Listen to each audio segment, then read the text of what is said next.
Olá, está no ar mais um programa Fala Vereador, um dos primeiros programas Fala Vereador desse ano de 2021. Para nós, é uma satisfação ter conosco, nesse momento, o vereador Cristiano Caporeso, eleito pelo Partido Patriota aqui no município de Uberlândia. Vereador, muito obrigada pela sua participação. Vereador, o intuito desse programa inicial com os vereadores, essa nova leva de vereadores, né, essa nova legislatura, seria justamente falar sobre a pretensão política, né, e a gente queria saber um pouquinho sobre a sua atuação anteriormente a vereador, né, que te levou a essa candidatura, mas primeiramente, vereador, qual era a sua atuação antes aqui, antes de exercer esse cargo de vereador em Uberlândia? Boa tarde, Emilisa, satisfação estar aqui com você. Bem, a minha história é muito comprida, né? Eu vou tentar resumir ela aqui. Começa lá no Nordeste, eu sou imigrante nordestino, sou de Currais Novos, no Rio Grande do Norte, né? Uma das regiões mais áridas do estado.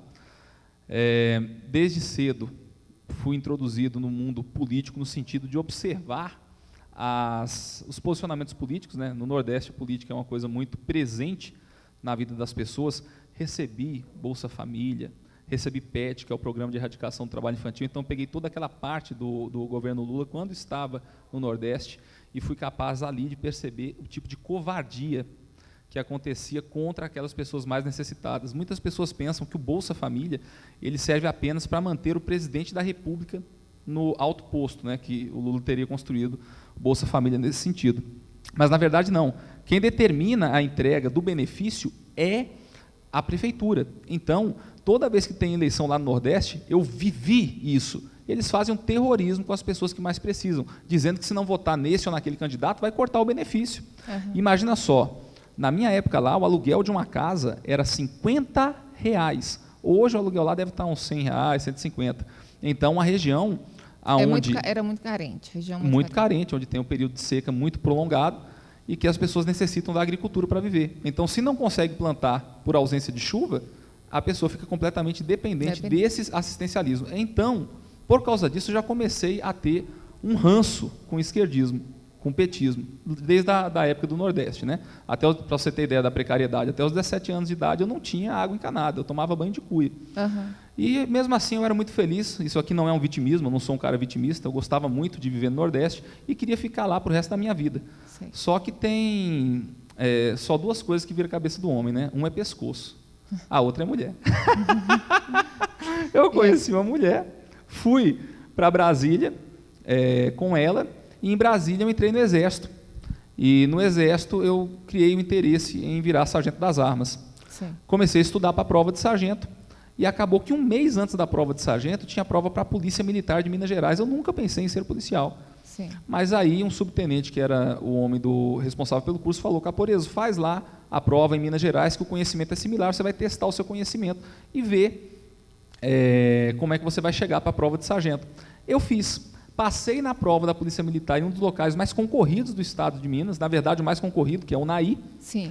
E assim eu vim para Minas Gerais, eu não passei na prova de sargento. Né? Não. Vim para Minas, depois, isso em 2009, me formei policial, fui trabalhar em uma cidade chamada Dom Bosco. Sim. Nessa cidade conheci a minha esposa, né, que é mãe dos meus 2 filhos, a Sofia, de 9 anos, e 20 anos, de 8 anos. Estou casado com ela há mais de 10 anos, né, o amor da minha vida. E de lá eu fui para Belo Horizonte. Eu pedi para ir para Belo Horizonte porque eu acreditava que em Belo Horizonte eu ia encontrar um tipo de contexto de combate ao crime mais próximo do que existe ali no Rio de Janeiro, em São Paulo. Né? Você queria atuar mesmo, né? Eu entrei na polícia, foi para prender vagabundo, não foi para ficar vendo o tempo passar. Né? Sim.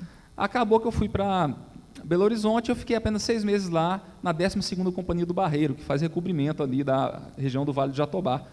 Mas logo veio o interesse de ir para o sul de Minas, porque eu tenho muitos parentes no local, e assim, pouco tempo depois, eu fui para o sul de Minas. Sim. Trabalhei muito tempo lá, fiquei no sul de Minas até o ano de 2018. No combate ao crime também? Sempre na linha de frente do combate ao crime. Eu tenho muita história. Se eu contar caso de polícia aqui, sumir de vista. Ainda mais lá, porque eu trabalhava na divisa com a fronteira de São Paulo, ali a 15 quilômetros.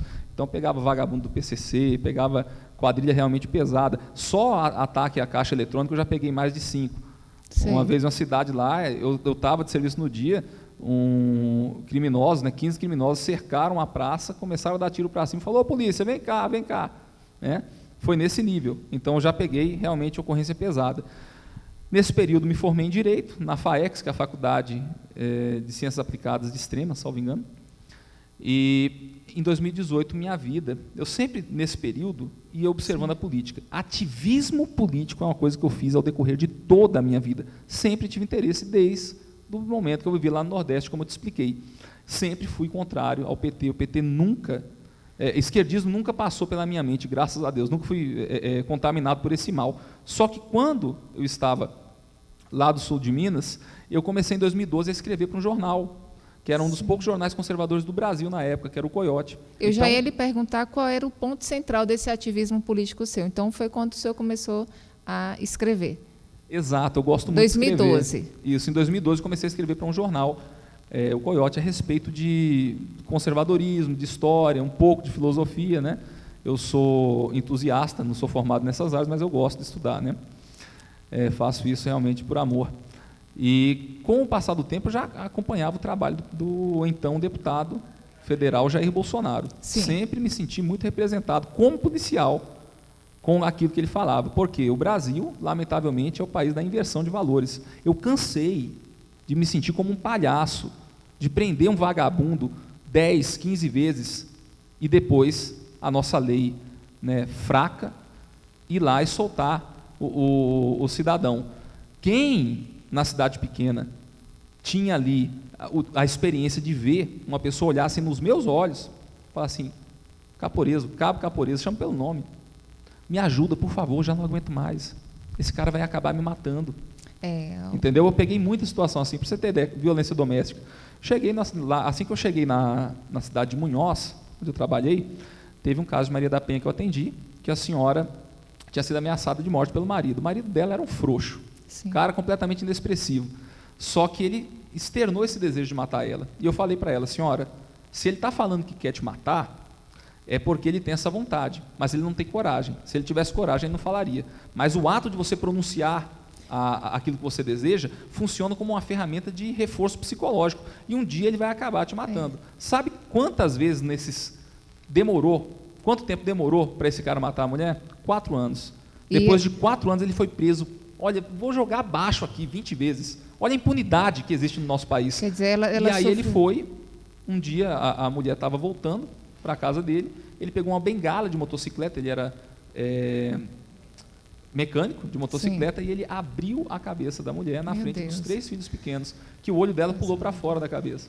Então, assim, o que eu percebi politicamente? Isso aqui tem o link com a política total, que não adianta a gente ficar enxugando gelo na linha de frente do combate ao crime direto, se nós não mudarmos a perspectiva do cenário político, porque é por causa da lei permissiva que nós temos que as pessoas morrem nas ruas vítimas do crime, entendeu? Então, isso foi um fator motivador para eu entrar na política. Sim. Vereador, e esse contexto seu de 2018? Onde que o senhor estava em 2018? Que ali o senhor faz uma transição aí, né, dessa questão da política visionária para uma política de fato. Em 2018, eu estava em Borda da Mata, que é próximo de Munhoz, e fiquei sabendo da visita do então presidenciável Jair Bolsonaro, e fui convidado, por causa do meu alinhamento ideológico, né, a fazer a segurança dele. Eu fiz a segurança dele, conheci ele pessoalmente, passei um dia inteiro ao lado dele. Depois disso, fiz a segurança dele mais 4 vezes, uma delas em Juiz de Fora, quando ele tomou a facada. Eu ajudei a fazer o cordão de isolamento para ele ser resgatado, depois daquele ato terrorista, né, aquele ato que foi, infelizmente, até hoje, um ato onde não se encontrou o mandante do crime, né? Ninguém sabe quem mandou matar Jair Bolsonaro, mas nós sabemos que quem enfiou a faca foi militante do partido PSOL por muito tempo, né? Isso aí fala muito para mim, né? Porque eles falam que a direita é radical, que a direita é extremista, mas não é a direita que está enfiando uma faca no bucho dos outros. Sim. Entendeu? Isso aí realmente foi a esquerda que fez. E aí, quando passou a eleição, o presidente Bolsonaro foi eleito e o meu amigo, deputado federal, o Júnior Amaral, foi eleito também. E ele me chamou para trabalhar com ele em Brasília. E nisso eu fui agregado à Polícia Militar e fui para Brasília. Em Brasília eu permaneci por 6 meses. O senhor se afastou da Polícia Militar? Ou não? É agregado, o nome do Instituto Jurídico é agregado. Sim. Eu continuei na Polícia Militar, mas trabalhando para a Câmara dos Deputados. Sim. Quando lá eu cheguei, me falaram a respeito da criação do Partido Aliança pelo Brasil, e um partido político não é necessariamente uma democracia. O partido político tem dono, e você tem que colocar a pessoa de confiança lá dentro. E eles precisavam de alguém para estar à frente desse trabalho em Uberlândia.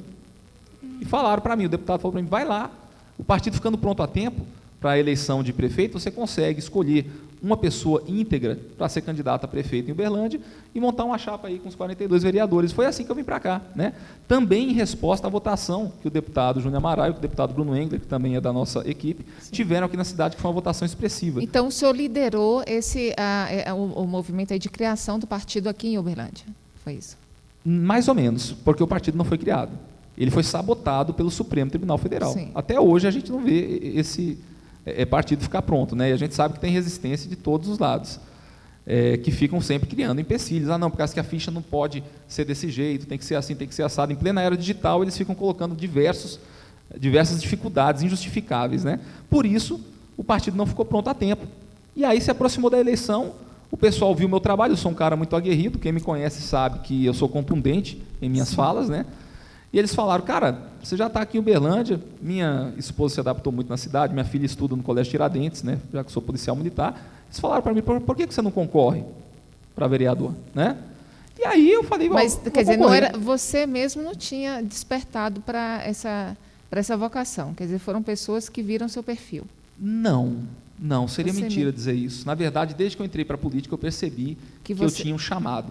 Né? Uma vocação. Vocação não é você fazer aquilo que você gosta, é você fazer aquilo que você se sente chamado a fazer. Vocação vem do verbo latim vocare, que significa chamado. Os incentivos aí, então, só vieram reafirmar a sua... Exatamente, reafirmar. E aí eu resolvi concorrer, graças a Deus, tive mais de 2.000 votos. Se a nossa eleição para vereador fosse majoritária em Uberlândia, eu teria sido o 24º mais bem votado da cidade, estaria aqui dentro, né? Mas, infelizmente, a eleição é proporcional, porque eles dizem que tem a representação do partido, né? Acho engraçado, porque partido político no Brasil não representa nada. A maioria das pessoas não se sentem representadas por partidos políticos. E, com certeza, quando alguém conhece algum vereador nessa cidade, porque tem muito vereador desconhecido, quando conhece, não sabe de qual partido ele é. A representatividade está no candidato em si. Com certeza. Né, no parlamentar. Agora, vereador, então o senhor se candidatou, o senhor ficou como suplente, né? Veio, infelizmente, com o falecimento da vereadora Drica, né? Como é que foi esse momento aí, até vir para a Câmara Municipal? Olha, foi muito forte, muito intenso. Quando eu fiquei sabendo que ela adoeceu do Covid, por muitas vezes eu rezei pela vida dela, reuni o meu filho, a minha filha, a minha esposa, a gente rezou o Santo Terço, eu sou católico, a gente rezou o Santo Terço pela vida dela, e acabou que ela, infelizmente, faleceu. Nenhuma pessoa, em sã consciência, gostaria de assumir um cargo assim, né? E foi realmente algo muito triste. Ela tinha um trabalho incrível na cidade, principalmente no que diz respeito à questão dos animais, né? E a Polícia Militar muitas vezes acompanha de perto esses trabalhos, né? Dessas organizações, entidades, né? É muito importante, muito importante. Só que assim, Deus sabe de todas as coisas, né? Não era assim que eu queria chegar, mas agora que eu estou aqui, eu vou fazer de tudo para honrar a confiança das pessoas que aqui me colocaram. Agora, vereador, rapidamente, a gente já está terminando o programa, infelizmente o programa é muito rápido, mas qual a impressão aí nesse 1 mês de trabalho aqui na Câmara? O senhor entrou no dia 1º de março, a gente, né, quer dizer, já finalizando aí 1 mês de trabalho. É o seguinte, eu estou decepcionado. Sinceramente, eu não esperava que a Câmara Municipal de Uberlândia tivesse uma posição de coadjuvante, como tem hoje em relação a essa questão do Covid-19. Parece que as coisas vêm de cima para baixo, lá da esfera municipal, e o pessoal aqui só diz amém. Eu não sou oposição, e eu também não sou oposição. Infelizmente, existe uma criancice no meio político, onde as pessoas têm que agir na política como se fosse um time de futebol. Eu sou palmeirense, vou sempre torcer para o Palmeiras. Quem jogar contra o Corinthians, eu vou torcer para sentar o cacete no Corinthians, no sentido literal, não literal da palavra, né? E a política não pode ser assim, não. A política não pode, eu sou do time, do município, eu estou sempre com o município. Eu não sou, e então eu vou sempre votar contra. Não, você tem que colocar o interesse do povo em primeiro lugar. Tem muita gente que confunde as coisas, porque eu bato naquilo que eu vejo que é errado e eu sempre vou fazer isso, porque eu não estou fechado com a aliança política, eu estou fechado com as pessoas que me elegeram e me colocaram aqui. Sim. Então, muita gente acaba confundindo as coisas. Mas a minha impressão realmente é de decepção. Eu esperava que o poder legislativo tivesse muito mais prestígio e participação dentro do atual contexto em Uberlândia. E eu sei que a gente tem que ser ferramenta para mudança nesse sentido, para dar mais prestígio para o poder legislativo. Quando o senhor fala aí com relação à mudança, seria com relação a comércio fechado na cidade, essa situação, vereador? Com certeza tem a ver com comércio fechado. Mais de 60% dos empregos da cidade de Uberlândia são oriundos do pequeno e médio comerciante. Nós sabemos, isso aí inclusive por orientação da OMS, que ela estava sendo escutada no início dessa crise sanitária e agora já não está sendo mais, que economia e o problema de saúde devem caminhar lado a lado. Diversas cidades que adotaram o lockdown tiveram um aumento significativo no número de mortes. E aqui, na cidade de Uberlândia, a gente não vê diminuição no número de mortes com o comércio fechado. Muito pelo contrário, está morrendo mais gente, até porque esses dias se suicidou um comerciante por causa da prorrogação, eu acredito, não posso afirmar dessa maneira, mas ele cometeu suicídio depois que houve a prorrogação do decreto por mais 15 dias para fechamento do comércio. O pessoal se esquece que desemprego, desespero e depressão também matam. Situação muito complicada, vereador. Infelizmente, nosso programa chegou ao fim, mas eu já aguardo para uma próxima oportunidade. Vamos ter, espero, 4 anos pela frente, de momentos como esse, de agendas aqui no programa. Gostaria de agradecer a sua participação, a sua atuação. Desejo aí a boa sorte no seu mandato. Muito obrigada. Muito obrigado, satisfação de conhecer. Que bom.